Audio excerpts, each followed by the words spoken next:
On March 8, 2014, Malaysia Airlines Flight 370 took off from Kuala Lumpur at 12:41 a.m. local time, bound for Beijing. The Boeing 777 reached its cruising altitude of 35,000 feet by 1:01 a.m. However, at 1:07 a.m., the Aircraft Communication Addressing and Reporting System, ACARS, which transmits performance data, was switched off. The last voice communication from the crew occurred at 1:19 a.m., and at 1:21 a.m., the plane's transponder, which communicates with air traffic control, was also turned off as the plane was about to enter Vietnamese airspace. By 1:30 a.m., both Malaysian military and civilian radar began tracking the plane as it made an unexpected turn, heading southwest over the Malay Peninsula and northwest over the Strait of Malacca. The plane was last detected by Malaysian military radar at 2:22 a.m. over the Andaman Sea. An Inmarsat satellite received the final signal from the aircraft at 8:11 a.m., marking the last known location of Flight 370. Initial search efforts focused on the South China Sea, where the plane was last known to be. When it was discovered that the flight had changed course shortly after the transponder was turned off, the search area shifted to the Strait of Malacca and the Andaman Sea.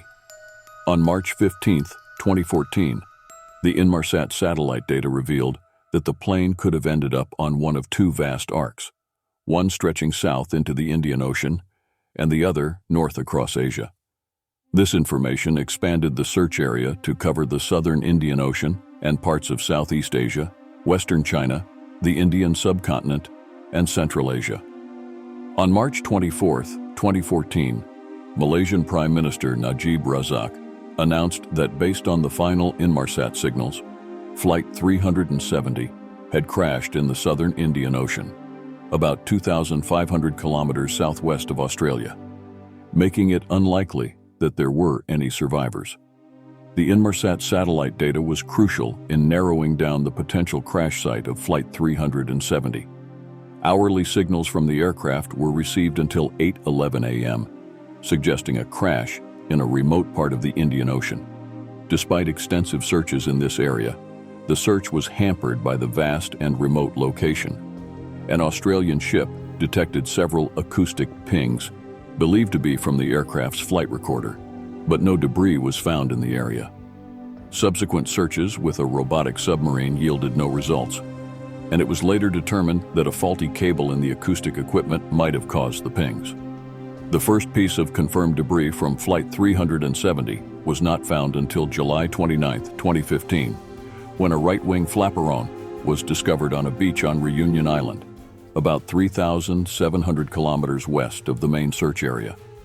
Over the next 18 months, 26 more pieces of debris were found on the shores of Tanzania, Mozambique, South Africa, Madagascar, and Mauritius.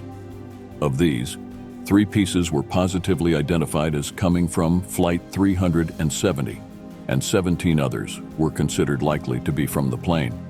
Some of the debris indicated that the aircraft had not undergone a controlled descent before crashing.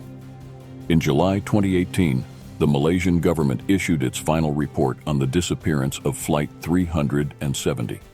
The report concluded that mechanical failure was highly unlikely, and that the change in flight path was likely due to manual inputs, but it could not determine the exact reasons for the disappearance. The report left open the possibility of pilot involvement, but found no conclusive evidence to support this theory.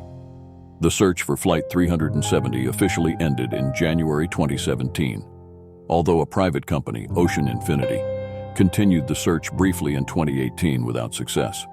Numerous theories have emerged to explain the disappearance of Flight 370, ranging from mechanical failure to pilot suicide. The deliberate shutdown of the ACARS and transponder systems suggested some form of hijacking, although no group claimed responsibility.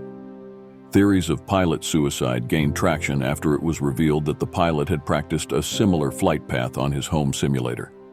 However, no definitive evidence was found to support any single theory, leaving the disappearance of Flight 371 of the greatest mysteries in aviation history.